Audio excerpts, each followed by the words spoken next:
সকাল সকাল ওয়েস্ট বেঙ্গল পুলিশের অফিসিয়াল ওয়েবসাইটে তোমরা দেখতে পাচ্ছ একটি গুরুত্বপূর্ণ নোটিশ প্রকাশিত হয়েছে, মানে একটি লিঙ্ক প্রকাশিত হয়েছে 8/3/2023 সালে। Recruitment to the post sub inspector Anam branch and sergeant in Kolkata police 2021 recruitment সম্পর্কিত। তার আগে তোমাদের একটা কথা বলি, নিয়োগের সাব ইন্সপেক্টরের বিজ্ঞপ্তি সম্পর্কিত আমরা আপডেট দিচ্ছি। ভিডিওটা জাস্ট একটু যারা ফ্রেশার ক্যান্ডিডেট রয়েছে বা নতুন নিয়োগের জন্য প্রিপারেশন নিচ্ছ বা এবার তোমরা এক্সামে উত্তীর্ণ হতে পারোনি, নিউ ভ্যাকেন্সির জন্য ওয়েট করছো, তোমরা ভিডিওটা জাস্ট প্রথম থেকে লাস্ট পর্যন্ত দেখার চেষ্টা করো, সম্পূর্ণ ডিটেলস আমরা ক্লিয়ার কাট। বন্ধুরা, তোমরা দেখছো তোমাদের ইউটিউব চ্যানেল মা অনলাইন পয়েন্ট। তোমরা দেখতে পাচ্ছ 8/3/2023 সাল নোটিফিকেশনটা যেটা প্রকাশিত হয়েছে, মানে তোমাদের যে যারা কলকাতা পুলিশ এসআই সার্জেন্টের প্রিলিমিনারি পরীক্ষা পাস করেছে তাদের কিন্তু পিএমটি পিইটির অ্যাডমিট কার্ড অলরেডি প্রকাশিত হয়েছে। আমরা তোমাদের ডেট বলেছিলাম 15 তারিখ থেকে সম্ভবত 17 বা 18 তারিখে তোমাদের কিন্তু যে মাঠের প্রক্রিয়া সেটা কিন্তু চলবে। আরেকটা কথা, এখানে গেট ডিটেলসে ক্লিক করলে তোমরা কিন্তু তোমাদের অ্যাডমিট কার্ডের লিঙ্ক পেয়ে যাবে। ভিডিও ডিসক্রিপশন বক্সে তোমাদের আমরা অ্যাডমিট কার্ডের লিঙ্ক দেবো, ওকে। আর তার সাথে একটা কথা বলে দিই, যে সমস্ত চাকরি প্রার্থীরা তোমরা এই এসআই সার্জেন্টে পাস করেছো, তোমাদের মাঠ কবে পড়লো বা কত তারিখে পড়লো, কোথায় পড়লো সেটা জানিও। কারণ আমরা জেনেছিলাম যে ব্যারাকপুরে তোমাদের মাঠ হবে, ঠিক আছে। এর বাইরে তোমাদের মাঠ হচ্ছে নাকি সেটা একটু অবশ্যই জানিও। আর তোমাদের কোথায় মাঠ পড়ছে সেটা অবশ্যই কমেন্ট সেকশানে জানিও, ওকে।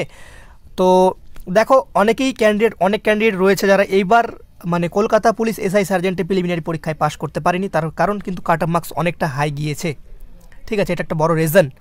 আর সেইভাবে কিন্তু মাঠে কিন্তু অনেকজন খুব একটা বেশি ক্যান্ডিডেটও নেই। তো যারা মাঠে এখনও পর্যন্ত টিকে রয়েছে, মানে মাঠের জন্য ডাক পেয়েছে, তোমাদের কাছে একটা প্রবল সুযোগ রয়েছে কেপিএসআই সার্জেন্টের জবটা পাওয়ার, ঠিক আছে। তো ভালো মতো প্রিপারেশন নাও।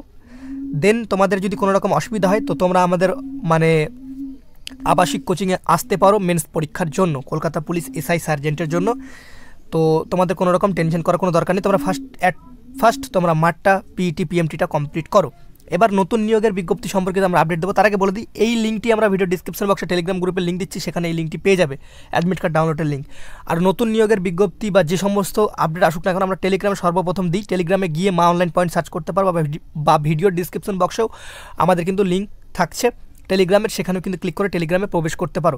আর যারা কলকাতা পুলিশ কনস্টেবলের জন্য প্রিপারেশন নিচ্ছ তাদের বলবো, এই স্ক্রিনে দেওয়া মোবাইল নম্বরে তোমরা অবশ্যই যোগাযোগ করে নাও। সেখান থেকে তোমরা কিন্তু আমাদের কলকাতা পুলিশ কনস্টেবলের যে অনলাইন ব্যাচ বা আবাসিক যদি কোচিং সেন্টারে আসতে চাও সেখান থেকে আসতে পারবে, ঠিক আছে। এবার নিউ ভ্যাকেন্সি সম্পর্কিত আমরা আপডেটটা তোমাদের প্রোভাইড করি। ইতিমধ্যে এর আগে আমরা তোমাদের কিন্তু এই যে নোটিফিকেশান, অফিসিয়াল নোটিফিকেশান যে অর্থ দপ্তর থেকে তোমাদের ছাড় পেয়েছে সেটা কিন্তু অলরেডি দেখিয়ে দিয়েছি। এখন এইটা হচ্ছে একটা পেপার কাট মার্কসের তোমাদের একটা ফুটেজ। কলকাতা পুলিশের 306 সাব ইন্সপেক্টরে ও লেডি সাব ইন্সপেক্টরের বিজ্ঞপ্তি শীঘ্রই, ঠিক আছে। কলকাতা পুলিশ সাব ইন্সপেক্টর ও লেডি সাব ইন্সপেক্টর পদে লোক নিয়োগ করতে চলেছে পশ্চিমবঙ্গ পুলিশ রিক্রুটমেন্ট বোর্ড। স্বরাষ্ট্র মন্ত্রক সূত্রে খবর, কলকাতা পুলিশের সাব ইন্সপেক্টর পদে 288 জন ছেলে আর লেডি সাব ইন্সপেক্টর পদে 18 জন মহিলা নিয়োগের ছাড়পত্র দিয়েছে। খুব দ্রুত এই দুই পদের জন্য বিজ্ঞপ্তি দিয়ে দরখাস্ত নেওয়া হবে, ঠিক আছে। কলকাতা পুলিশ 2021 সালের সাব ইন্সপেক্টর ও সার্জেন্ট পদের প্রিলি পরীক্ষার ফল বেরোলো, সবাই তোমরা সেটা জানো। আর মাঠের প্রক্রিয়া তো অলরেডি শুরু হয়ে যাচ্ছে, 15 তারিখ থেকে অ্যাডমিট কার্ড আজকে প্রকাশিত হয়েছে। আর সাব ইন্সপেক্টরের এই যে ভ্যাকেন্সিটা তোমাদের সম্ভবত যতটা সম্ভব রয়েছে ভোটের পর, ঠিক আছে, জুন জুলাই তোমরা এই ভ্যাকেন্সিটা অফিসিয়াল ওয়েবসাইটে পেয়ে যাবে, ঠিক আছে। জাস্ট ওয়েট করতে হবে তোমাদের এই কয়েকদিন ওয়েট না, তোমাদের ভালো মতো করে পড়তে হবে। কারণ প্রিলিমিনারি পরীক্ষায় দেখতে পাচ্ছ 146-এর কাছাকাছি কাট অফ মার্কস তোমাদের চলে যাচ্ছে। তো প্রিপারেশন কী লেভেলের ছেলেপেলে নিচ্ছে তোমরা বুঝতেই পারছো, ঠিক আছে। তো তোমাদেরকেও কিন্তু প্রিপারেশন হাই রাখতে হবে, কিন্তু জোশ সবসময় হাই, ঠিক আছে। How is the just comment section অবশ্যই জানাবে, ওকে। সবাই ভালো থেকো, সুস্থ থেকো। জয় হিন্দ, জয় ভারত, বন্দে মাতরম।